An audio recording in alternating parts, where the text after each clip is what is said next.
ಏನು ಸರ್ ಇದ್ರ ವಿಶೇಷತೆ? ಸರ್ ಇದು ಗ್ಯಾಸ್ ಲೈಟರ್ ಸರ್. ಇದು ಗ್ಯಾಸ್ ಸ್ಟವ್ ಹಚ್ಬೋದು, ದೀಪ ಹಚ್ಬೋದು, ಮನೆಗೆ ಯೂಸ್ ಆಗುತ್ತೆ, ದೇವ್ರ ಮನೆಗೆ ಎನಿ ಒನ್ ಮಾಡ್ಬೋದು. ನಾರ್ಮಲ್ ಲೈಟ್ರಿಗೂ ನಿಮ್ಗೆ ಏನು sir difference? Sir normal lighter ಏನಾದರೂ ಜಾಮ್ ಆಗುತ್ತೆ, ಇವಾಗ ಆಯಿಲ್ ಆಗ್ಬೋದು, ನೀರಾಗ್ಬೋದು. ನೋಡಿ, ಆಯಿಲ್ ಆಗಲಿ ನೀರಾಗಲಿ ಏನಾದರೂ ಆನ್ ಆಗುತ್ತೆ. ಓಕೆನಾ? ಇದು ಆನ್ ಮಾಡ್ಕೊಂಡು ಆನ್ ಆಗುತ್ತೆ. ದೇವ್ರ ದೀಪ ಹಚ್ಬೋದು. ಎಷ್ಟೇ ಗಾಳಿ ಇದ್ರೂ ಕೂಡ ಇದನ್ನ ಯೂಸ್ ಮಾಡ್ಬೋದು ಸರ್, ಎಷ್ಟೇ ಗಾಳಿ ಇದ್ರೂ ಆಗುತ್ತೆ. ಸರ್ ಅಗರಬತ್ತಿ ಹಚ್ಬೋದು, ದೀಪ ಹಚ್ಬೋದು. ಮತ್ತೆ ಏನು ಜಾಮ್ ಆಗಲ್ಲ ಇದು. ಮತ್ತು C pin charger, mobile C pin charger 20 minutes ಮಾಡಿದ್ರೆ ಸಾಕು ಸರ್. 15 ಡೇಸ್ ವರ್ಕ್ ಮಾಡ್ಬೋದು. ಒನ್ ಟೈಮ್ ಮಾಡಿದ್ರೆ. ಮತ್ತೆ ನೋಡಿ, ಆ್ಯಂಗಲ್ಸ್ ಯಾವ ಥರ ಮಾಡ್ಕೋಬೋದು. ಮೇಲೆ ಏನಾದರೂ ಆಗಲ್ಲ, ಆಣಿಸ್ಕೋಬೋದು ಬೇಕಾರೆ.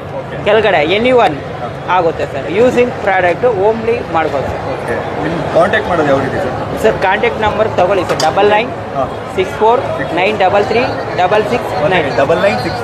9964933669. ನಿಮ್ಮನ್ನು ಕಾಂಟ್ಯಾಕ್ಟ್ ಮಾಡಿದ್ರೆ ಹೋಮ್ ಡೆಲಿವರಿ ಕೂಡ ಮಾಡ್ತೀನಿ ಸರ್. ಪ್ರೈಸ್ ಏನಾಗುತ್ತೆ ಸರ್? ಸರ್ ಇದು 200 ರುಪೀಸ್ ಸರ್. ನೀವು ಒಂದೊಂದು ಪೀಸ್ ತೊಗೊಂಡ್ರೆ ನಾನು ಕೊರಿಯರ್ ಚಾರ್ಜರ್ಸ್ ಎಲ್ಲಾದರೂ ಇಲ್ಲಿ ಕರ್ನಾಟಕ ಅದು ನಿಮಗೆ ಕೊಡ್ಬೇಕು ಸರ್. ಒಂದು 10 ಪೀಸ್ ತೊಗೊಂಡ್ರೆ ಅದನ್ನ ಕೊರಿಯರ್ ಚಾರ್ಜರ್ಸ್ ಎಷ್ಟಾಗಿ ನಾನು ಮಾಡ್ಕೊಡ್ತೀನಿ ಸರ್. ನಮ್ಮ ಕರ್ನಾಟಕದವ್ರು ಮಾತ್ರ. ಆಂಧ್ರ ಕಡೆ ನೀವು 10 ಪೀಸ್ ತೊಗೊಂಡ್ರು, ತಮಿಳ್ನಾಡು 10 ಪೀಸ್ ತೊಗೊಂಡ್ರು ಅದು ಚಾರ್ಜ್ ಮಾಡ್ತೀವಿ sir. Right sir, thank you sir.